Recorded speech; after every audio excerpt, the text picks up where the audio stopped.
স্বাগত জানাচ্ছি ইসলামী ব্যাংক উন্নয়নে বাংলাদেশ অনুষ্ঠানের সঙ্গে আছি আমি সৈয়দ আশিক রহমান। দর্শক, এই অনুষ্ঠানে আমরা সামাজিক অর্থনৈতিক বিভিন্ন সূচকে দুর্বার গতিতে এগিয়ে চলা বাংলাদেশের বিভিন্ন খাতের উন্নয়ন চিত্র তুলে ধরার চেষ্টা করি। আলোচনা করি বিভিন্ন খাতের সম্ভাবনা, সংকট উত্তরণের করণীয় এবং ভবিষ্যৎ পরিকল্পনা নিয়ে। আজ আমাদের আলোচনার প্রসঙ্গ নৌপথের উন্নয়ন, আর এই বিষয়ে আলোচনার জন্য আজ আমাদের সাথে আছেন সাবেক নৌ পরিবহন মন্ত্রী জনাব শাহজাহান খান এমপি এবং পরিবেশ বাঁচাও আন্দোলন পবার চেয়ারম্যান আবু নাসের খান। দর্শক, একটি দেশ কতটা উন্নত তার অন্যতম মানদণ্ড হচ্ছে সে দেশের পরিবহন ব্যবস্থা। সহজলভ্যতা, সাশ্রয় এবং পরিবেশ বান্ধব হওয়ায় একসময় নদীমাতৃক বাংলাদেশের সবচেয়ে জনপ্রিয় যোগাযোগ মাধ্যম ছিল নৌপথ। কিন্তু নীতি নির্ধারক আর বাস্তবায়নকারী সংস্থাগুলোর ভুল নীতি, ভুল পরিকল্পনা, অযত্ন, অবহেলা, সড়ক পরিবহন বাণিজ্যের আগ্রাসন, বিদেশি ষড়যন্ত্র, দখল, দূষণ সহ নানা কারণে দিন দিন সংকুচিত হয়েছে নদীপথ।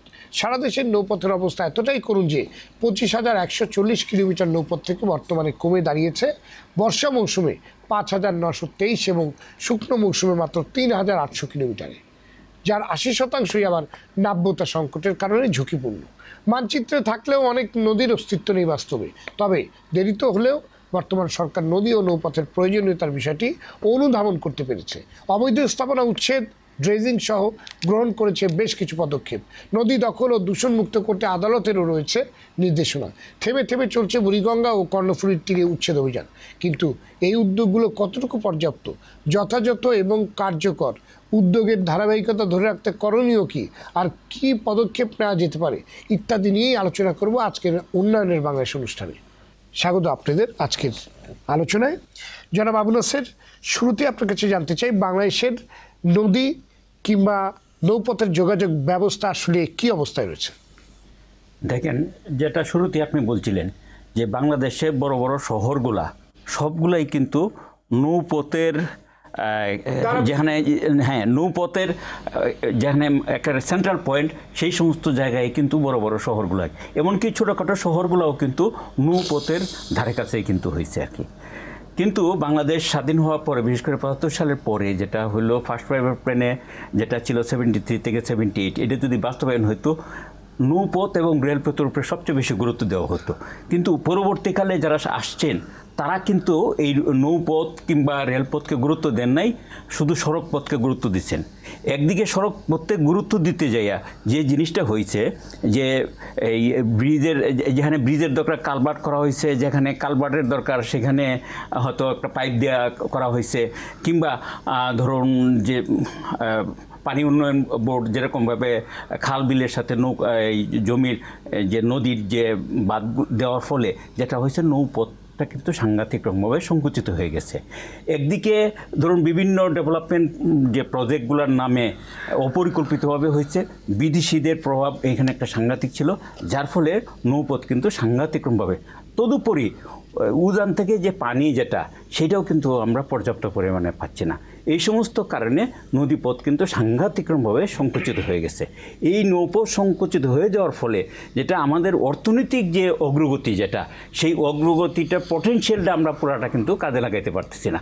যেমন ধরুন এই যে ঢাকা শহরে যে আজকে যে পরিমাণ যানজট, নৌপথে যদি আমরা মালামালগুলো নিয়ে আসতে পারতাম কিংবা নৌ রেলপথে একটা সমন্বয় ঘটায় সেগুলো যদি করতে পারতাম, তাহলে ঢাকা শহরে কিন্তু নদীপথের যে খালগুলো কিন্তু ড্রেনে রূপান্তরিত হয়েছে, সেগুলো উদ্ধারের জন্য বিভিন্ন আমরা আপনার উদ্যোগ দেখেছি, কিন্তু সেটা কতটুকু সফল হয়েছে কিংবা সফল হবে বলে আপনি মনে করেন? দেখেন, অতীতে নদীর ব্যাপারে মানুষ যেহেতু আমাদের ওই নদীর মাধ্যমেই বাংলাদেশটা গড়ে উঠছে আর কি, আপনার ওই মোহনা নদী এবং সমুদ্রের মোহনার মাধ্যমেই, নদীপথের মাধ্যমেই কিন্তু আমাদের বাংলাদেশটা গড়ে উঠছে এবং অধিকাংশগুলাই কিন্তু জলাভূমি ছিল, আশীর্বাদ ছিল। কিন্তু আমরা কিন্তু সাধারণভাবে এইটার গুরুত্বটা উপলব্ধি করতে পারি নাই। মোরওভার এই যে বিদেশি সাহায্যের নামে যে নানান রকম ওয়ার্ল্ড ব্যাংক এবং তাদের ইয়েতে কারণে যে জিনিসটা হয়েছে যে আমরা কিন্তু পড়াশোনার মাধ্যমে হোক আর যেরকম সাইকোলজিটা হয়েছে, নৌপথের নদীর আর প্রয়োজন নাই, সড়ক পথ হলেই হবে। এইটা একটা অন্যতম প্রধান কারণ ছিল যে আমাদের নৌপথগুলোকে সংকুচিত করে ফেলা। এবং আমরা ধরুন এই 90 95 সাল থেকেই নদীগুলোকে বাঁচানোর জন্য যে বুড়ি অঙ্গ বাঁচাও আন্দোলন 97-98 সাল থেকে, তখন অর্থমন্ত্রী মুহিত সাহেব ছিলেন আমাদের সাথে পরিবেশ আন্দোলনে, তখন আমরা কিন্তু এই আন্দোলন ঘুরে ঘুরে উঠছি। এই আন্দোলনের ফলে যেটা হয়েছে মানুষের মধ্যে সচেতনতা এবং যে মিডিয়া যে ব্যাপক একটা কাভারেজ দিছে, একটা সচেতনতা বৃদ্ধি পাইছে। এবং আপনি যদি দেখেন 1998-99 সালেই কিন্তু প্রথম যখন শেখ হাসিনার সরকার আসছিলেন, তখন কিন্তু অবৈধ স্থাপনাগুলো উচ্ছেদ করার পরিকল্পনা কিন্তু নানান রকম প্রশাসনের নানান রকম অসহযোগিতার কারণে কিন্তু করা হয় নাই। সেখানে একটু বলে রাখা ভালো, এই কেয়ারটেকার গভর্নমেন্টের সময় প্রথম কিন্তু এই অবৈধ স্থাপনাগুলো উচ্ছেদ করা হয়, কিন্তু পরবর্তীকালে যেটা হয়েছে উচ্ছেদ খেলা হয়েছে, কিন্তু ততটা ফলপ্রসূ হয় নাই। একবার উচ্ছেদ করছে, আবার সেই জায়গায় আমি আবার আসবো। জনাব শাহজাহান খান, এই যে নৌপথ 25,000 থেকে নেমে 3,000 এসে দাঁড়ালো, এর দায়ভারটা কার? এই দায়ভার বলার আগে এই বাংলাদেশের অবস্থান সম্পর্কে সে বলেছে যে আসলে বাংলাদেশ না, শুধু পৃথিবীর সমস্ত শহর, নগর, বন্দর, গঞ্জ যা আছে সব কিন্তু গড়ে উঠেছে নদী, সমুদ্র, সাগরের পারে। জি, যেখানে যোগাযোগের খুব সহজ সুবিধা আছে। নৌপথটাই ছিল একমাত্র যোগাযোগ। এক সময় এই ভাস্কো দা গামা আমেরিকা আবিষ্কার করেছে সমুদ্রপথে, তখন তো প্লেন ছিল না। তেমনি করে চিটাগাং যখন প্রথম বন্দর হয়, তখন কিন্তু এই চিটাগাং আসছিল কিন্তু আপনার এই নৌপথে, জি, জাহাজ দিয়ে, মানে কাঠের জাহাজ নিয়ে আসছিল। সুতরাং তখন পণ্য পরিবহন কিন্তু সব নৌপথে হতো। বাংলাদেশটা একটা বদ্বীপ, নদীমাতৃক বাংলাদেশ আমরা বলি। কখনো 1300 নদী ছিল, পরবর্তীতে কি 700 নদী, নানা ধরনের মতান্তরে অনেক কথাই আছে, কিন্তু প্রকৃতপক্ষে নদীমাতৃক বাংলাদেশ। এই বাংলাদেশের নদীগুলোকে ভালোবেসেই কিন্তু আমাদের জাতির পিতা বঙ্গবন্ধু আমাদের স্লোগান শিখিয়েছিলেন, তোমার আমার ঠিকানা পদ্মা, মেঘনা, যমুনা। জি, সেই পদ্মা, মেঘনা, যমুনার স্রোতধারা হারিয়ে গেল, কলতান হারিয়ে গেল। আপনার ওই প্রশ্নে আসি যে দায়ভারটা কার, কার অবহেলা, কার অযত্ন? মানে 25,000 থেকে 3,000-4,000 কিলোমিটার। আমাদের হিসাবটা হলো 24,000 কিলোমিটারের মধ্যে আপনি ঠিকই বলেছেন 3,600 কিলোমিটার নদী, আর বর্ষাকালে হলো 6,000 কিলোমিটার। জি, এই যে বাদ বাকি নদী, অর্থাৎ 24,000-এর মধ্যে প্রায় 20,000 নদী হারিয়ে গেল। এই 20,000 নদী হারিয়ে গেল, কোনো সরকার কিন্তু এটা নিয়ে মাথা ব্যথা ছিল না।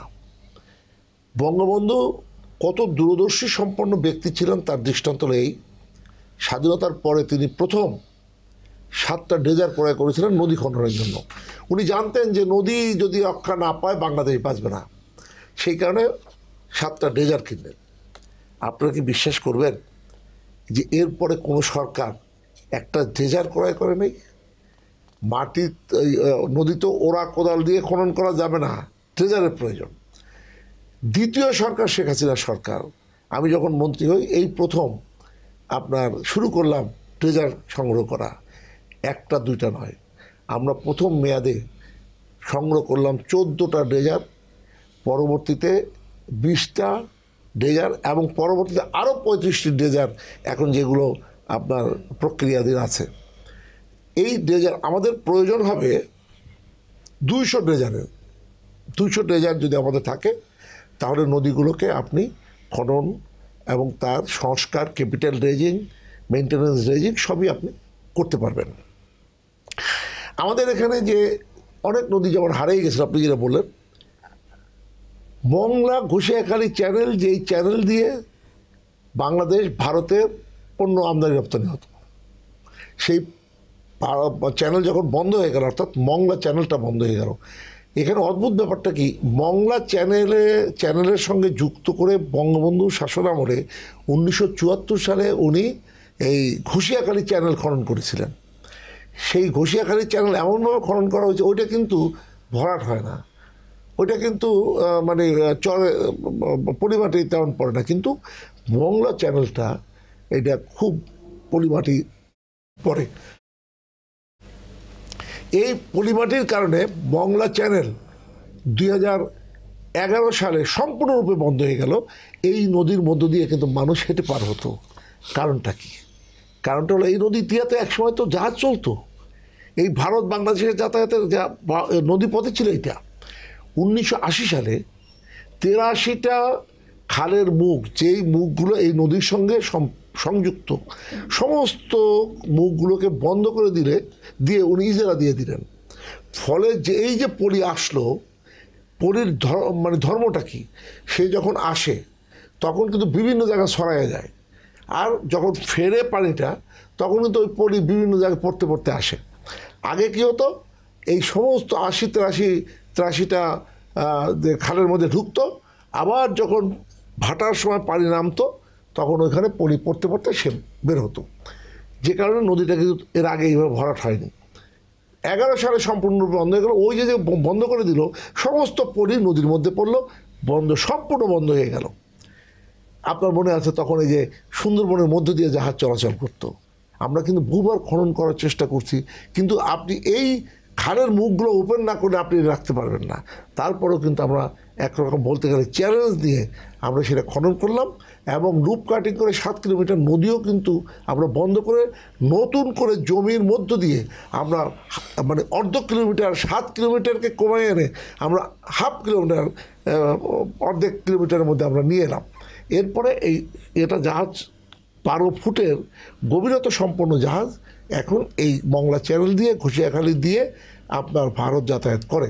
এখন কিন্তু আর আপনার দিয়ে যাতায়াত করে না। তাহলে এটা ঠিক যে মানুষ ইচ্ছা করলে অনেক কিছু করতে পারে। আমরা এই যে আপনি যে হারিয়ে যাওয়া নদীর কথা বললেন, আমি মন্ত্রী থাকা অবস্থায় যে কার্যক্রমটা শুরু করেছিলাম, ব্যক্তি মালিকানায় 100-র মতো ড্রেজার সংগ্রহ করেছিলাম। আর আমরা সরকারিভাবে 14টা, বঙ্গবন্ধু 7টা, পরবর্তীতে 20টা, এগুলো মিলে যা হয় আমরা সেগুলো সব প্রায় 38টা মতো, এবং আরও 35টা প্রক্রিয়াধীন রইল আমাদের। এর ফলে আমি থাকা অবস্থাতে 1600 কিলোমিটার নদী কিন্তু আমরা উদ্ধার করলাম। তো এখন এই যে নদীগুলো উদ্ধার করলাম, সেই নদীগুলো কিন্তু এখন সচল আছে, সচল বা আরও মানে আমরা খননের কাজ কিন্তু সব চলবে। নদী খনন ব্যতীত, নদীকে সচল করা ব্যতীত আপনি কিন্তু এই দেশে বিভিন্ন কিছু, যেমন মনে করেন আপনি কৃষিকাজে পানি দরকার, নদী দরকার, খাল দরকার, তারপরে আপনার সর্বক্ষেত্রে প্রয়োজন, যোগাযোগ শুধু না, মানে নিত্য প্রয়োজন। পানির ব্যবস্থা না থাকলে পারে তো শুধু আপনি পাওয়ার পাম্প দিয়ে কতখানি আপনি গভীর নলকূপ দিয়ে আপনি সেটা তো মানে পৃথিবীর কোনো জায়গায় এইভাবে গভীর নলকূপ ব্যবহার করা হয়। আপনি একটা গান শুনেছেন নিশ্চয়ই, এই পদ্মা, এই মেঘনা, এই যমুনা নদী, সুরমা নদীর তটে আমার রাখাল মন গান গেয়ে, ওই গানটার মধ্যে একটা কলি আছে, সেটা হলো এদেশে রমণীগুলো নদীর মতো কথা বলে, নদীও নারীর মতো কথা কয়। তাহলে মানেটা কি? এটা একটা প্রাণ আছে তো, বিশাল বড় প্রাণ। এই যে প্রাণ, এই প্রাণটা কে ধ্বংস করলো? এই যে বলছেন এই প্রাণটাকে ধ্বংস করলো। আপনি টানা 10 বছর ছিলেন নৌমন্ত্রী, আপনি মানে এই সময়টাতে যাদের কারণে এই নদীপথগুলো কমছে এবং যাদের কারণে এখনো নদীপথ দখল হচ্ছে, ধ্বংস হচ্ছে, তাদের বিরুদ্ধে আপনি কি ব্যবস্থা নিয়েছেন? হ্যাঁ, সেটা হলো যে আপনি জানেন, আমি যে ব্যবস্থাটা আপনারা দেখেছেন এখনো চলছে, যে এক সময় এখানে নাসির কেউ আছেন, উনি জানেন, এক সময় নদীর পাড়ের দখলকৃত জায়গা উদ্ধার করতে গেলে ম্যাজিস্ট্রেট, পুলিশকে মানুষ তাড়া করত, ঢিল মারত। এই পরিস্থিতিতে এমনকি ওনারা যখন এই নদী রক্ষার জন্য আন্দোলন করে বিএনপির সময়, তখন কিন্তু পরিবেশবাদী কর্মীদের উপরে কিন্তু সরকার তখন লাঠিপিটাও করেছিল। আর শেখ হাসিনা সরকার যখন 2009-তে আসে, আমি তাদের নিয়েই কাজ করেছি, ওনাদের যথেষ্ট সহযোগিতা পেয়েছি। পবা, তারপরে বাপা, এরা সবাই মিলে যে সহযোগিতাটা করছে, এবং ওনারা কিন্তু একথা নিশ্চয়ই স্বীকার করবেন যে আমি মন্ত্রী থাকা অবস্থায় ওনাদেরও সহযোগিতা করেছি, ওনাদের কাজ করার জন্য আমিও ওনাদের সহযোগিতা পেয়েছি। আমরা যেটা করেছি, অ্যাওয়ারনেস, সচেতনতা সৃষ্টি করেছি। আমরা ঢাকা শহরে মিছিল করেছি, র্যালি করেছি, নদীর পাড়ে বিভিন্ন ধরনের প্রোগ্রাম করে মানুষকে আমরা উজ্জীবিত করেছি যে নদী দখলমুক্ত রাখতে হবে। এবং তারপরে যখন এখন যেমন এই দখলমুক্ত হচ্ছে না, দেখছেন না, বড় বড় ভবন ভেঙে দিচ্ছে, আগের মতো কিন্তু এই প্রতিবাদটা নাই। কেন নাই? যে ওই আশপাশের লোক কিন্তু জানে যে এরা অবৈধ দখলদার, তাদের বিরুদ্ধে তার পক্ষে কে গিয়ে প্রতিবাদ করবে? একসময় প্রতিবাদ করতো, ওরা সংঘবদ্ধ প্রতিবাদ করে না। কারণ এখন কিন্তু সবাই মধ্যে একটা সচেতনতা সৃষ্টি হয়েছে যে না, এইটা হলো দখলদার, এদেরকে করতে হবে। তারপরে একটা জিনিস আসেন, সেটা হলো নৌপথে চট্টগ্রাম থেকে বিভিন্ন কন্টেনারগুলো ঢাকাতে কিন্তু সব সড়ক পথে, আর মাত্র কয়েক % আসে রেলে, খুব কম। নদী একদম ব্যবহারই হচ্ছে, একদম নদী ব্যবহার অথচ হচ্ছে না। আপনারা বহু আপনি পয়সা জানেন, খরচ করে শেখ হাসিনার শাসনামলে আমি 2013 সালে এই আপনার পানগাঁও আমরা কন্টেনার টার্মিনাল, অভ্যন্তরীণ কন্টেনার টার্মিনাল করলাম এবং জাহাজ সংগ্রহ করলাম। এখন প্রতিদিনই একটা দুইটা করে জাহাজ কিন্তু আসে। আপনার এই জাহাজে আপনার 150টা কন্টেনার নিতে পারে একটা জাহাজে। তাহলে আপনি ধরে নেন 150টা কন্টেনারে এলো, আবার এমটি কন্টেনার 150টা গেল। একটা জাহাজে 300 আপনার ট্রাকের জ্যামটা রাস্তার উপরে কমে গেল।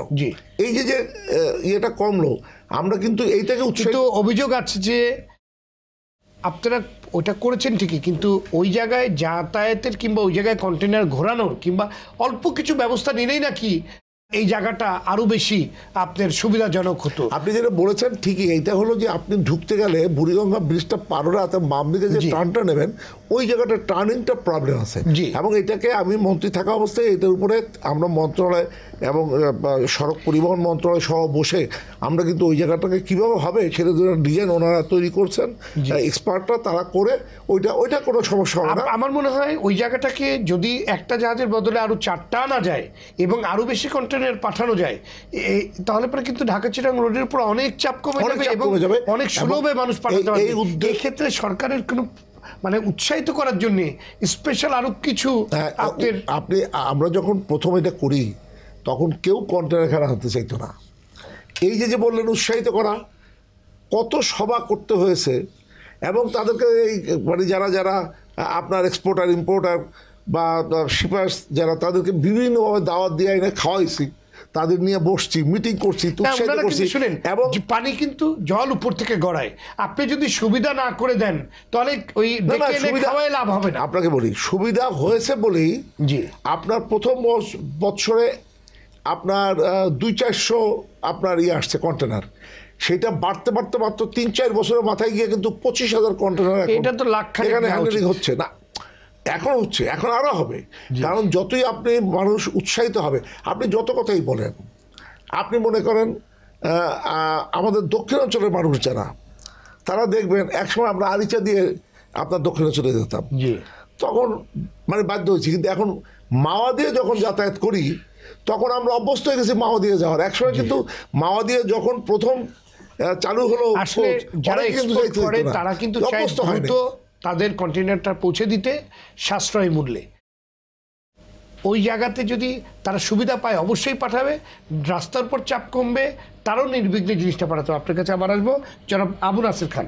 নদীর তীর দখলমুক্ত করতে উচ্ছেদ অভিযানগুলো চলছে, এই উচ্ছেদ অভিযানগুলো কতটুকু যথেষ্ট এবং পর্যাপ্ত বলে আপনি মনে করেন এই দখল দেখেন উদ্ধারে? আমরা যদি নৌপথকে বাঁচাইতে চাই, নদীগুলোকে বাঁচাইতে চাই, তাহলে কয়েকটা কাজ করতে হবে। 1 নম্বর হলো সাধারণ খান সাহেব বলছেন, আপনিও বলছেন যে জায়গার নদীর সাথে খাল বিলের যে সংযোগটা, এটা যদি রক্ষা না করতে পারি তাহলে শুধুমাত্র নদী খনন করে লাভ হবে না। কেন?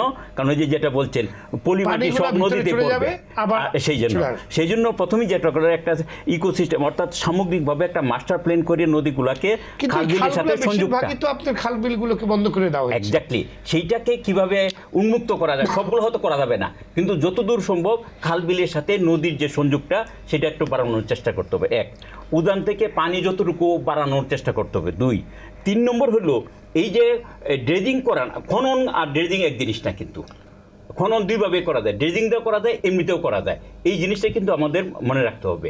এবং এই খননের আরও বিভিন্ন পদ্ধতি আছে, যেমন ওয়াটার ডিনামিক্স আছে। এই ওয়াটার ডিনামিক্সটা কাজে লাগাই কিন্তু অনেক সময় ড্রেজিং ছাড়াও, ড্রেজার ছাড়াও কিন্তু এই ড্রেজিং করা যায় সেই জায়গায়। তবে আমাদের সাশ্রয়ী যেভাবে হয় সেটার জন্য প্রথমেই যে জিনিসটা করতে হবে, শীত মৌসুমে যদি আমরা প্রপারলি করি তাহলে কিন্তু ড্রেজার ছাড়া এমনিতেই কিন্তু পারের যে তলদেশে করে সংকুচিত থাকে, তো এই জায়গাগুলোতে কিন্তু আমরা খনন করতে পারি। এমনকি সরকারের পয়সাও লাগবে না কোনো কোনো ক্ষেত্রে, যদি সঠিকভাবে ডিজাইন করে দেওয়া হয় এই মাটি সরকার কিন্তু বিক্রিও করতে পারবে। কারণ যে ডেভেলপার কোম্পানিগুলো বা অনেক জায়গায় শহর বন্দর যেগুলো হচ্ছে বা অনেক স্থাপনা করতে হচ্ছে, এই মাটি কিন্তু তারা কিনে নিবে সেই জায়গায়। সুতরাং পরিকল্পিতভাবে যদি আমরা নদীটাকে করতে চাই, খনন করতে চাই, তাহলে শুষ্ক মৌসুমে আমরা যদি সেভাবে মাটি বিক্রি করে দিয়ে পরিকল্পিতভাবে করি আর হেফাজত দিলে যদি করি, তাহলে কিন্তু ক্ষতি হবে সেই জায়গাগুলো। এক, তাহলে কিন্তু এ হবে না। 2 নম্বর হলো ড্রেজিং, যেখানে অবশ্যই করতে হবে সেই জায়গাগুলো থেকে, এই ড্রেজিংটাও খুব পরিকল্পিতভাবে করতে হবে সেই জায়গাগুলো থেকে, এটা না করলে হবে না। এটা গেল তো ড্রেজিংয়ের কথা। তো ড্রেজিং তো নদী তো থাকতে হবে। অধিকাংশ ক্ষেত্রে দেখা যাচ্ছে শহরের আশেপাশে যে অবৈধ স্থাপনা, আমরা সরকারকে ধন্যবাদ জানাই যে এখন কিন্তু সংখ্যার খুব জোরে সোরে চালাচ্ছে, কিন্তু ওইটাও যথেষ্ট না। আমি বলতেছি যে জোরটা আরও বাড়াইতে হবে, শুধু ঢাকা না, সারা বাংলাদেশে। আরেকটা জিনিস খুব গুরুত্বপূর্ণ, সেটা হলো অবৈধ স্থাপনাগুলো উচ্ছেদ করার পরে যে জিনিস অনেক সময় রাবিশ টাবিশগুলোও নদীতে ফেলা, এইটা যাতে না ফেলানো হয় সেটার একটা ব্যবস্থা করতে হবে। 2 নম্বর হলো এই যে নদীর জায়গা নদীকে ফিরিয়ে দিতে হবে। এই নদীর জায়গায় এমনিতে খালি রাখা হয়, তাহলে হয় দখল হবে, আর না হলে তো অথবা পার্ক করে ফেলেন। পার্ক করতে দরকার নেই, নদীর জায়গা নদীকে ফিরিয়ে দিতে হবে। উনি যেটা বলছেন নদীরও প্রাণ আছে, সুতরাং নদীর জায়গা নদীকে আমরা ফিরিয়ে দিব, দিয়া সেটার একটা ব্যবস্থা করতে হবে সেই জিনিসটা। আর আরেকটা জিনিস আমি বলে শেষ করছি, যে এই যে নদীর জায়গা নদীকে ফিরিয়ে দেওয়া, আর ভবিষ্যতে কেউ যাতে সাহস না পায়, তাহলে এই যে নদীর অবৈধ স্থাপনা যারা দখল করছে এবং খনন করতে যে টাকাটা, ভাঙতে এবং খনন করতে যে টাকাটা, এইটা নিতে হবে যারা অবৈধভাবে দখল করছে তাদের কাছ থেকে। এবং শুধু তাই না, তাদের কাছ থেকে ক্ষতিপূরণও নিতে হবে, যাতে ভবিষ্যতে আর কেউ সাহস না পায়। তাহলেই কিন্তু আমাদের করলে পরে ক্ষতিপূরণ দিয়ে তার পকেটের টাকাই যাবে, সেটা যখন সৃষ্টি হবে তখন সাহসী করবে না কেউ দখল করতে। আমি আরো জানতে চাচ্ছি যে আমাদের যে রিপোর্টগুলো কিংবা আমরা যে তথ্যগুলো বেশি পাচ্ছি, যে গ্রামে গঞ্জে দখল আরও বেশি হচ্ছে, বিশেষ করে গ্রামের কিংবা উপজেলার যে হাট বাজারগুলো সাধারণত সেগুলো খালের পাশেই কিংবা নদীর পাশে নির্মিত হয়েছে দীর্ঘ বছরের। এখন ওই খালগুলোকে মাটি ফেলে দোকান করে মার্কেট করে সেগুলোকে ভরাট করা হচ্ছে, এবং মাছ চাষের নামেও সেগুলোকে ছোট করে অগভীর করে আপনার সুবিধার জন্য এভাবে দখলগুলো হচ্ছে, যেটা একেবারে আত্মঘাতী হিসাবে সবাই বলছে। এগুলোর প্রত্যেকটার সাথে কিন্তু নদী সংযোগ, এই প্রত্যেকটা খালের সাথেই কিন্তু নদী সংযোগ। আমি একটু আপনাকে ইন্টারাপ্ট করি, সরি। আসলে আমাদের মানুষের মানসিকতা পরিবর্তন করা উচিত। মানুষের, আপনি যেগুলো বলছেন এগুলো কিন্তু মানসিকতার ব্যাপার। আপনি দেখবেন, আপনি তো হাট বাজারের কথা বললেন, ঢাকা বেশি দূর যাওয়া দরকার নেই। আপনি ঢাকা শহরের চারদিকে নদীর চারদিকে 46টা মসজিদ আছে, মসজিদ মন্দির, সেগুলো কিন্তু কোনো না কোনো ক্ষমতাশালী লোকই কিন্তু ওইটা বানিয়েছে তাদের পৃষ্ঠপোষকতা দখলের উদ্দেশ্যে। আপনার উদ্দেশ্যটা শোনেন, এখানে এই 46টা মসজিদের বেশ কিছু মসজিদের পাশেই আবার তার নিজস্ব বাড়ি। কারণ মসজিদটা বানিয়েছে মসজিদটা হলো দখলের জন্য, মসজিদ ধরো প্রোটেকশন ঢাল হিসাবে তারা ব্যবহার করে। মসজিদের পাশে দোকানও তো দেওয়া হয়েছে। না, কত আপনি দেখবেন ম্যাটাডোর কোম্পানির মতো একটা কোম্পানি, এত নাম করা কোম্পানি, অনেক কলম আছে, এই ম্যাটাডোর কোম্পানির, এই ম্যাটাডোর কোম্পানির একটা আপনার আছে, আপনার এই যে এই আদিবুড়িয়ামের এখানে আপনি গিয়ে দেখবেন অদ্ভুত কাণ্ড। ওখানে যে নদী ছিল সেখানে একটা ব্রিজ আছে, যে ব্রিজের এখন প্রয়োজন নাই, কারণ ওটা ভরাট হয়ে গেছে। এই ব্রিজটা কিন্তু এখনো আছে। ব্রিজের 1/3 জায়গা দখল করে, ব্রিজের 1/3 জায়গা দখল করে সে একটা সুদৃশ্য মসজিদ করছে। সুদৃশ্য মসজিদ, হ্যাঁ। এবং মসজিদের পাশেই, মানে ভিতর সাইডে মসজিদটা হলো আপনার ঢাল, আমি বললাম না, সেই মসজিদের ভিতর সাইডে তার বিশাল বিল্ডিং। অর্থাৎ এই জায়গা তার বিল্ডিংটার প্রোটেকশনের জন্য মসজিদকে সে ব্যবহার করেছে। একটা অবৈধ মসজিদ সেখানে তুলেছে। কোনো মসজিদে ওয়াকফ করা ছাড়া, আপনার জমি ওয়াকফ করে দেওয়া ছাড়া কোনো মসজিদ হতে পারে না, কিন্তু এই মসজিদগুলো হয়েছে। আমি মন্ত্রী থাকা অবস্থায় একাধিকবার আমি এই সমস্ত মসজিদের ইমাম, সভাপতি, সেক্রেটারি এদেরকে নিয়ে আমি বসেছি, আলোচনা করেছি। এমনকি আপনার বাইতুল মোকাররমের খতিব সহ তাদের নিয়ে আমি বসেছি। সবাই স্বীকার করে যে না, এটা ঠিক হয় না আমাদের এখানে মসজিদটা, এখন কি করা যাবে, আপনারা জায়গা দেন আর মসজিদ করে দেন, আমরা এখানে সরাই নেই। আপনি এই জায়গা কোথায় পাবেন? সদরঘাটের মানে মতো বানিয়ে জায়গায় ফেলতে পারলেই জায়গা দেন। হ্যাঁ জায়গা দেন, তাহলে করি আমরা সরাই নেই। এই যদি হয় মানুষের মানসিকতা, অর্থাৎ আপনার হাট বাজার তো ভালো কথা, আপনি ধর্মের নামেও আপনি দেখেন আমরা আবার দেখি যে হাট বাজারের পাশে যে আপনার খালের জায়গা দখল করে যারা দোকান বানিয়েছে তারা কিন্তু কোনো আপনার ওই যে সাধারণ মানুষ নয়, সেটাও কিন্তু সেখানকার লোকাল জনপ্রতিনিধি কিংবা তাদের পেশি শক্তিওয়ালা মানুষই কিন্তু, প্রভাবশালীরাই কিন্তু সেখানে শাড়ি দিয়ে প্রথমে দোকান তুলে দিয়েছে, তারপরে পিছনের শাড়িতে আবার দোকান, তারপরে পেছনের শাড়িতে মার্কেট বানিয়ে ফেললো। আপনাকে আসছে একটা কথা বলি, একটা ঘটনা। কিছুদিন আগে আমি তখন মন্ত্রী থাকা অবস্থায়, আপনার মনে আছে কিনা আমি জানি না, সদরঘাটে মসজিদ ভেঙে ফেলছে বলে একটা আওয়াজ তুলেছিল, একটা বিরাট গোলমাল হয়েছে, ঢিলাঢিলি আমাদের টার্মিনাল ভবনের অনেক গ্লাস ভেঙে ফেলছিল, মনে আছে? ঘটনাটা কি? ঘটনাটা ওই জায়গায় যে ইজারাদার যাকে বাতিল করে দেওয়া হয়েছে, ওই জায়গার কিছু ব্যবসায়ী যাদের ওখানে তুলে দেওয়া হয়েছে নদীর এই নষ্ট করা এই কারণে, এবং ওই মসজিদকে সামনে রেখে রাস্তার ফুটপাত দখল করে, অর্ধেকটা দখল করে আপনার সেখানে দোকান করেছে। সেই দোকানগুলো ভাঙতে গিয়া ওই গেটের গেটের এক কোণাটা ভাঙছে, মানে ওই আপনার বুলডোজার লেগে ভেঙেছে। এইটাকে একটা ইস্যু ক্রিয়েট করে একটা বিশাল কাণ্ড করে ফেললো সেখানে। তার অর্থটা কি? পরে কিন্তু ইমাম সাহেবদের নিয়ে আমি যখন বসলাম, মসজিদের ইমাম এবং তাদের মুসল্লিদের নিয়ে বসলাম, তারা কিন্তু এটা স্বীকার করলো এই দোকান আমরা বহুদিন আগে তুলতে বলছি, কিন্তু তারা তোলে নাই। আপনারা তুলে দিয়েছেন, ভালো হয়েছে। পরে আমি কিন্তু ভালো একটা চমৎকার গেটও আমি করে দিয়েছি তাদের। মসজিদ তো ভাঙে নাই, মসজিদ তো ঠিকই আছে, কিন্তু মসজিদটাও কিন্তু সেখানে কোনো ওয়াকফ করা না, নদীর জায়গার মধ্যে তারা মসজিদ করেছে। কী করবেন এটাকে? এখন এটাকে যদি আপনি সরাতে চান, আমি ভাঙন শব্দটা ব্যবহার করবো না, এটাকে যদি আপনি সরাতে চান তাহলে তো তখন একটা ইস্যু ক্রিয়েট করবে যে দেখো মসজিদ ভাঙতেছে।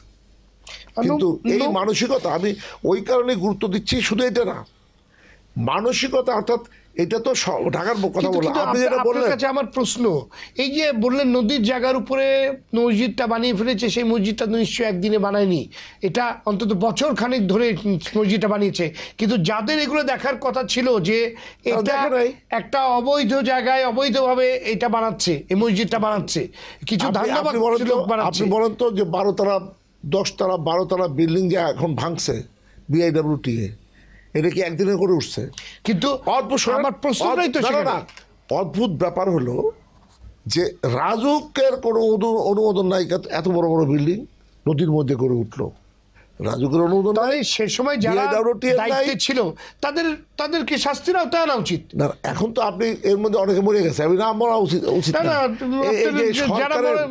সরকারের কোনো যারা বেঁচে আছে তাদেরকে জবাব দিতে মধ্যে আমি তো সেটাই বলতে চাচ্ছি যে এই সমস্ত বিষয়গুলো আগে তো কেউ দেখে নাই, আগে তো কেউ ড্রেজার কেনে নাই নদী খননের জন্য, আগে তো কেউ নদীর জায়গা পরিমাপ, নদীর জায়গা শোনেন, এই তো সাক্ষী, নদীর জায়গা পরিমাপের কোনো বিষয় ছিল না, এখানে কোনো পিলারও কেউ কোনোদিন করে নাই। আজকে আপনি যদি দেখেন ঢাকা শহরের চারদিক দিয়ে ওয়াকওয়েগুলো হচ্ছে না, এইগুলো যে শুরু করলাম, 20 কিলোমিটার তো আমি থাকতে করে আসছি, 50 কিলোমিটার আমি কাজের শুরু করে দিয়ে আসছি। ঢাকা শহরের চারদিকে কেন এটা করতে গেলাম এই জন্যে যে এই ওয়াকওয়ে ব্যতীত আমার নদী রক্ষার কোনো সুযোগ নাই। আপনি সদরঘাট দেখেন না, সদরঘাটে আগে গেছেন আর এখন সদরঘাট যান, জি সেটা আমরা দেখেছি। এমন কি শোনেন, সদরঘাটের পূব দিকে আগে যে দোকান এবং ওই যে গোডাউনগুলো ছিল টিনের ঘর, সেই সবগুলো অপসারণ করে দিয়ে সেখানে এখন সুন্দর পার্কিংয়ের ব্যবস্থা করছে, যেখানে সদরঘাটে এখন আর যানজট তেমন হয় না। আপনাকে করতে হবে, তো করে নাই কেউ, সেটা ভিন্ন জিনিস। যারা করে নাই সে দায় দায়িত্ব তাদের, আমরা নেব না। এবং আমি মনে করি শেখ হাসিনা সরকারের সময় আমাকে যথেষ্ট ফ্রি হ্যান্ড করে দিয়েছে যে এইগুলোকে করার জন্য। আমি মন্ত্রী থাকা অবস্থায় করেছি। আমি বিশ্বাস করি আমাদের এখন যিনি প্রতিমন্ত্রী আছেন তিনিও বলেছেন এই কাজের ধারাবাহিকতা তিনি রক্ষা করবেন। আমি বিশ্বাস করি এইটা উনি রক্ষা করবেন এবং এই নদীগুলোকে আমরা দখলমুক্ত করতে পারব। আবুল নাসের খান, সড়ক পথে বিপুল বিনিয়োগ হলেও নৌপথে আমরা সেভাবে কোনো বিনিয়োগ দেখছি না, তাহলে রাষ্ট্রীয় পরিকল্পনায় নৌপথ আসলে কতটুকু গুরুত্ব পাচ্ছে বলে আপনি মনে করেন? আমরা শুনবো, তার আগে নিয়ে নিচ্ছি ছোট্ট একটি বিরতি। দর্শক, ইসলামী ব্যাংক উন্নয়নে বাংলাদেশ অনুষ্ঠান নিচ্ছি ছোট্ট একটি বিরতি, ফিরছি অল্প সময়ের মধ্যেই আমাদের সাথে।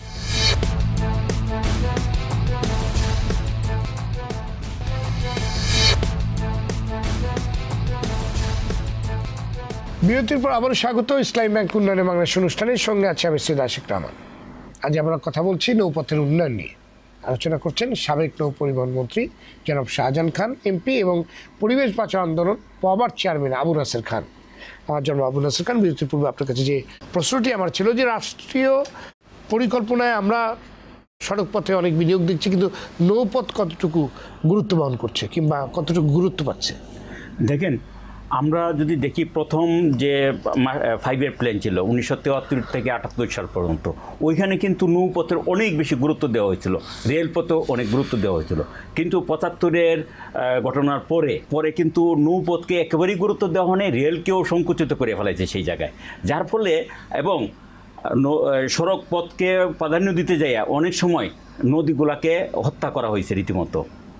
আবার অনেক সময় ওয়াটার ডেভেলপমেন্ট বোর্ডও বাঁধগুলো এরকমভাবে দিছে যে নদীর সাথে খাল বিলের সংযোগটা নষ্ট করে ফেলাইছে। এইভাবে নদীগুলো কিন্তু সংকুচিত হয়ে গেছে। একদিকে বাজেট নাই, অন্যদিকে নদীকে পরিকল্পিতভাবেই বলা যাবে হত্যা করা হয়েছে সেই জায়গাগুলো থেকে। বর্তমান যে সরকার বেশ কিছুদিন যাবৎ তারা কিন্তু নৌপথকে সাংঘাতিকভাবে গুরুত্ব দিচ্ছে সেই জায়গাগুলো থেকে। কিন্তু সরকার প্রধান গুরুত্ব দিলে হবে কি, এই যে আগে যেটা ছিল যে লোকাল যারা পলিটিশিয়ান ছিল তারা কিন্তু সেটাকে প্রধানমন্ত্রীর যে নির্দেশটা, যে আকুতিটা, সেটা কিন্তু তারা ধরতে পারে নাই। অনেক সময় যে লোকালি যারা এমপি বলেন কিংবা অন্য যারা, তারা কিন্তু প্রধানমন্ত্রীর সাথে সহযোগিতা করেন, অনেক সময় ছুরিকাঘাত করছেন তারা কিন্তু লোকালি এই যে জায়গায় যে দখল করাটা বা এই জায়গাটায় কোনো জায়গায় উৎসাহিত করেন। কিন্তু বর্তমানে যে আমার মনে হয় প্রধানমন্ত্রীর নির্দেশটা যে কোনো সরকারি কর্মকর্তাই বলেন কিংবা পলিটিশিয়ানরা, তারা কিন্তু খুব সিরিয়াসলি নিচ্ছে এবং আমরা কিন্তু খুবই আশাবাদী সেই জায়গা যে নদীর সীমানাগুলো চিহ্নিত করা কিন্তু একটু খুব জরুরি হয়ে পড়ছে। আর এই নদীর সীমানা ম্যানুয়ালি না করে আমরা ডিজিটাল পদ্ধতিতে যে স্যাটেলাইটের মাধ্যমে যদি করা যায়, তাহলে খুব অল্প সময়ের মধ্যে এবং সঠিকভাবে কিন্তু আমরা নদীর জায়গাগুলোতে চিহ্নিত করে অবৈধ স্থাপনা চিহ্নিত করাটা কিন্তু সহজ হয়ে যায়। আমি যেটা জানতে চাচ্ছি কিংবা যে জিনিসগুলো আমরা দেখতে পাচ্ছি যে ঢাকার আশেপাশের নদীগুলো আরেকটি বড় দুর্ভাগ্য হলো বালুমহাল। এই যে বালুর যে ব্যবসা, এই যে ব্যবসায়ীরা তারা তীরে মানে পাড় থেকে বালু ফেলতে ফেলতে একদম নদীর মাঝখানে চলে যায় এবং এটাও আরেকটা সুযোগ তৈরি করে দেয় মানুষকে ওখানে, এবং তারাই ইজারা দেয়, তারাই অবৈধভাবে বিভিন্ন বস্তি বিভিন্ন বাজার করে, যেটা টঙ্গীর তুরাগ হলো সবচেয়ে বড় উদাহরণ, বালু নদী আরেকটি বড় উদাহরণ।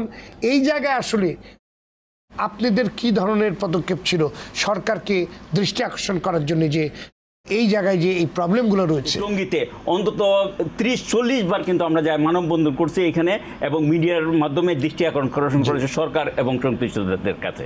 এখন এই জায়গাটাও একটা কথা হলো যে হ্যাঁ, আমাদের বালু লাগবে, ইট লাগবে, কনস্ট্রাকশন মেটেরিয়াল লাগবে, কিন্তু নদীকে দখল করে না, ভরাট করে না, বরং দরকার লাগলে নদীটাকে খনন করে আরো ভিতরের দিকে টানিয়ে নিয়ে সেখানে যাতে নৌকাটা আসতে পারে সেইভাবে করা উচিত। সেই জায়গাগুলো নদীর মাঝখানে না, বরং নদীটাকে একটু গুপ কাটিয়া, পাটটাকে আরো গুপ কাটিয়া নদীটাকে আরো পাড়ের কাছে নিয়ে আসে সেইখানে যদি করা যায় সেইভাবে নির্দিষ্ট নিয়ম মানিয়া, আর না হলে যাতে এটা করতে না পারে সেটার সরকার যদি করে তাহলে কিন্তু। শাহজাহান খান, এই যে কথা সূত্র ধরে একটা কথা বলি, সেটা হলো যে শেখ হাসিনা সরকারের বৈশিষ্ট্য হলো যে সড়ক, নৌ এবং রেল, এই তিনটা পরিবহন সেক্টরকে সমন্বিত করে একটি পরিকল্পনা করেছেন, যার ভিত্তিতে এখন আমরা কাজ করছি এক এক করে।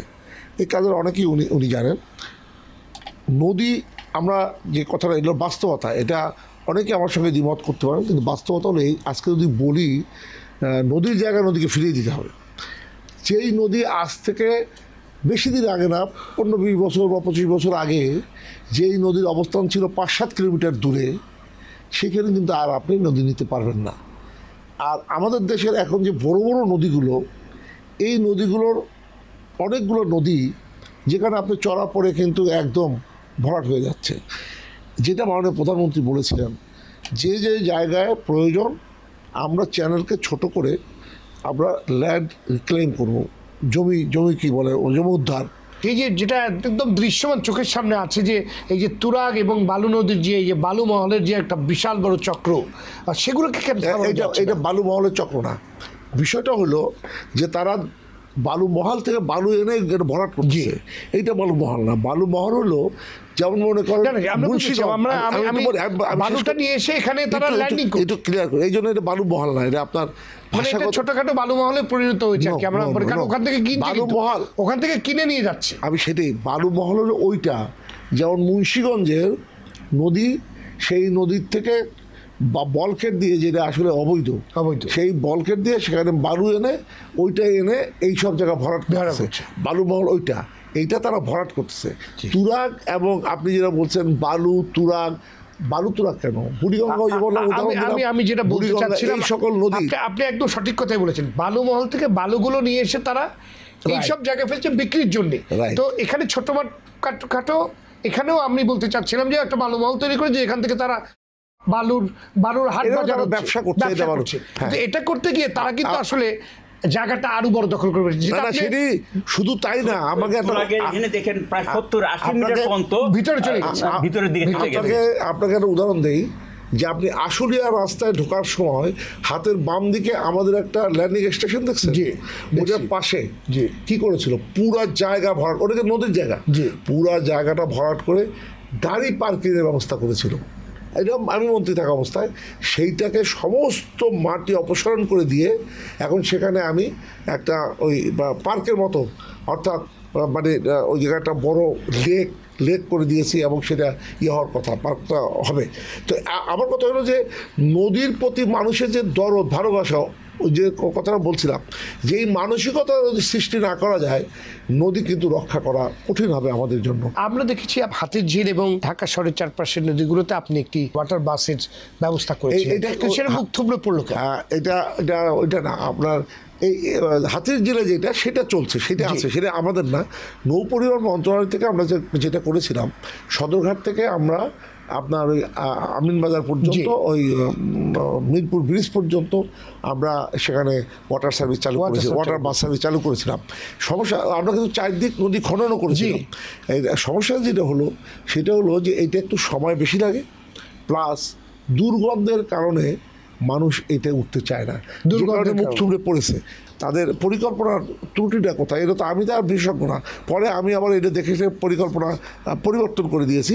সেটা হলো যে খালের পাড়ে যখন আপনি স্লোপ করে ব্লক করে করে আপনি বাধাই করছেন, মানুষ এমন মানসিকতা যে ওইখানে সেই ব্লক তুলে আবার বাঁশ গেড়ে সেখানে দোকান করে, বাড়ি করে, পায়খানার ব্যবস্থা করে। ওই যে আইনের শাসন, যদি আপনার সাথে সাথে তাদেরকে শাস্তি দেওয়া যায়, এই সাহস করবে না। যে কেউ কোনো কাজ করতে পারবে না। দুইটা খাল উদ্ধার করে দিলাম, সেই দুইটা খাল আমি মাঝে মাঝে দেখতে যেতাম, এইগুলো পেয়েছি। যখন ধরলাম, ওয়াসা বললো যে স্যার আমাদের ম্যাজিস্ট্রেট নাই, দেওয়া হলো ম্যাজিস্ট্রেটের পাওয়ার দিতে লাগলো কয়েক মাস, ম্যাজিস্ট্রেসির পাওয়ার নেই। তারপরে কি ম্যান পাওয়ার নাই আমাদের, যে এইটাকে, আমার প্রশ্ন হলো কি, যে এইগুলো অজুহাত মানে সরকারের যারা আছেন তাদেরকে আবার অনেক সময় ডিকটেট করে হলো আপনার আমলাতন্ত্র। সেই আমলাতন্ত্রের উপরে যদি আপনি প্রভাব বিস্তার না করতে পারে সরকার খুব জোরালোভাবে, তাহলে কিন্তু এই ভালো কাজগুলো কিন্তু করা কঠিন হবে, এবং এগুলো করা সম্ভব। আমি ব্যক্তিগত আমার অভিজ্ঞতা থেকে বলতে চাই, যেই সদরঘাটের কথা আপনি বললেন, যেই সদরঘাটে একসময় মানুষ বলতো উপরে ফিটফাট ভিতরে সদরঘাট, আর আমি এটাকে পরিচ্ছন্ন করে নাম দিয়েছিলাম যে দেখতে হলে ফিটফাট চলে আসুন সদরঘাট, তাহলে সদরঘাটের পরিচ্ছন্ন অবস্থা সৃষ্টি করা সম্ভব হয়েছে। আসলে যে হকার নাই, ইচ্ছা করলে যে সম্ভব, সেটা কিন্তু দৃষ্টান্ত বলছেন। তাহলে আমাদেরকে বুঝতেই হবে যে আসলে সদিচ্ছা থাকলে সবকিছু করা সম্ভব। যেটা ঘুরে বেড়ে উদাহরণ আমাদের রয়েছে। জনাব আবু নাসের খান, নৌপথকে আবারও জনপ্রিয় করতে কি করা উচিত, স্বল্প মেয়াদী এবং দীর্ঘমেয়াদী কি উদ্যোগগুলো নিয়ে আমাদের এগোনো উচিত? প্রথমে আসি ঢাকার চারপাশে যে নদীগুলো, যে নৌপথটাকে করতে, সেটা যেটা সাধারণ খান সব যেটা বলছেন, হ্যাঁ অবশ্যই একটা কারণ, কিন্তু এছাড়াও আরও অনেকগুলো কারণ আছে। প্রথম কথা হলো যে আমি ওই যে যেখানে ল্যান্ডিং স্টেশন, ওই স্টেশন পর্যন্ত কেমনে যাব, ওইটার কিন্তু একটা ব্যবস্থা রাখতে হবে। অর্থাৎ এই সড়ক পথের সাথে, নৌপথের সাথে সড়ক কিংবা রেলপথের কিংবা দুইটার সাথে কিভাবে সংযোগটা যায়, সেটার একটা ব্যবস্থা রাখতে হবে। এক। 2 নম্বর হলো যে আপনি ওয়াটার বাস দিচ্ছেন, কিন্তু জানেন না কোন সময় যাবে। আমি অনেকবার গেছি যে জায়গায় কিন্তু দেখা যাচ্ছে সময় মতো ছাড়তেছে না, সেই জায়গাগুলো থেকে আছে। পর্যাপ্ত পরিমাণে একটা দুইটা হলে চলবে, প্যাসেঞ্জার হয় না বলেই ওইটা না পর্যাপ্ত পরিমাণে অর্থাৎ আপনি যদি জানেন ওটার সময় ছাড়বে, অর্থাৎ পর্যাপ্ত মানে পরিমাণ নির্ভরযোগ্যতা হতে হবে। জি জি নির্ভরযোগ্য আমরা ভাবে কিন্তু পর্যাপ্ত পরিমাণে যদি থাকে- শাহজাহান খান আমরা দেখি বুড়িগঙ্গাতে এত দুর্গন্ধ, তারপরেও কিন্তু দুপাশে লোক পার হচ্ছে নৌকা দিয়ে, সেই জায়গাগুলো লঞ্চ দিয়ে যাচ্ছে, আর সময় কিন্তু খুব বেশি লাগে না তুলনামূলকভাবে। অনেক কম। আপনি ঢাকার সড়ক জ্যামের পথে তুলনায়। আমি দেখছি এই যে আপনি যদি টঙ্গীর থেকে সদরঘাটে আসেন অনেক কম সময়ে আসবেন সড়ক পথের জি। চেয়ে। সুতরাং যে সেইভাবে না আমি দেখছি তো, আমরা গেছি তো, আমরা পানি পরিমাপ করার জন্য তো যাই, তো দেখা গেছে যে পিক আওয়ার গুলাতে সেটা কিন্তু অনেক কম সময়ে অনেক কম পারা যায় সেই সময়ে। জায়গাগুলো থেকে। আরেকটা যেটা মানে অসুবিধা 3 ঘন্টা লাগলে পরে ওটা 1.5 ঘন্টা লাগবে। কিন্তু এখন নৌযান সদরঘাটে যে নৌকাগুলো চলাচল করে, জি, প্রতিদিন যে 5-10টা যে অ্যাক্সিডেন্ট হয় না, এটি তো আল্লাহর রহমত। এটাই বিরাট, আমাদের তো অনেক কিছু বিরাট করবে, তাই না? অনেক কিছু অবিশ্বাস্য এত ভাবে চলছে। ছোট নদী না, নদী মোটামুটি বড়, কিন্তু বড় আমাদের লঞ্চ এত চলে। নৌযান, এত বড় বড় এত নৌযান, এগুলো যখন আপনি লক্ষ্য করছেন, এই লঞ্চ যখন ব্যাক করে, লঞ্চের এই ড্রাইভারের তো পিছনে চোখ নাই, চোখ নাই। তাই না? সে যেভাবে ব্যাক করে, পিছনে যে নৌকাগুলো, এখন এই যে নৌকাগুলো বন্ধ করা হয়েছে, এই নিয়ে বিশাল আন্দোলন। অবশ্য আমি একটা প্রস্তাব দিয়েছিলাম, এটা মানে আসলে কতটা প্র্যাকটিক্যাল হবে আমি জানি না। আমি বলেছিলাম সদরঘাটে আন্ডারপাস করে দেওয়া উচিত। সদরঘাটে নদীর তলদেশ দিয়ে যদি আপনি টানেল করে দেন, টানেলের কথা বলছেন আপনি। তাহলে সেটা কিন্তু সম্ভব। আজকে নৌকা দরকার হয় না। মানুষ আরামসে হেঁটে পারাপার হবে। জি বলুন। জি, আমরা যেটা বলছিলাম যে সারা বাংলাদেশের নৌপথগুলো যদি উদ্ধার করতে হয়, তাহলে একটা হলো নদীর নাব্যতার সৃষ্টি তো একটা বিষয় থাকেই। তারপরেও যে জিনিসটা খুব দরকার, পরিকল্পিতভাবে এই ল্যান্ডিং স্টেশনগুলো কিন্তু করতে হবে। ধন্যবাদ আপনাদের দুজনকে আজকে আলোচনা আসার জন্য। দর্শক, প্রকৃতির ক্ষতি না করে প্রাকৃতিক উৎসকে কাজে লাগিয়ে উন্নয়নই হচ্ছে টেকসই উন্নয়নের মূল মন্ত্র। সুতরাং দেশের উন্নয়নকে টেকসই এবং গতিশীল করতে হলে লাকসই যোগাযোগ ব্যবস্থা হিসেবে নদীপথের সম্ভাবনাকে কাজে লাগাতে হবে। বহুদিনের ভুল নীতির কারণে ইতিমধ্যে যে ক্ষতি হয়ে গেছে তা পুষিয়ে উঠতে সর্বব্যাপী উদ্যোগ নিতে হবে। নদীগুলোকে দ্রুত দখল ও দূষণমুক্ত করতে হবে। নিয়মিত ড্রেজিং করে নাব্যতা বাড়াতে হবে। প্রতিবেশী দেশগুলোর সঙ্গে কূটনৈতিক তৎপরতা বাড়িয়ে পানির ন্যায্য হিস্সা নিশ্চিত করতে হবে। নৌপথে আধুনিক প্রযুক্তি নির্ভর দ্রুত গতির পরিবহনের ব্যবস্থা করতে হবে। বিনিয়োগ বাড়াতে হবে। সড়ক, রেল ও নৌপথ মিলিয়ে একটি সমন্বিত পরিবহন ব্যবস্থা গড়ে তুলতে হবে। দর্শক, আজকের মতো এই পর্যন্ত। আগামী শুক্রবার আবারও দেখা হবে এই অনুষ্ঠানে। সবাই ভালো থাকুন, সুস্থ থাকুন। সঙ্গে থাকার জন্য ধন্যবাদ।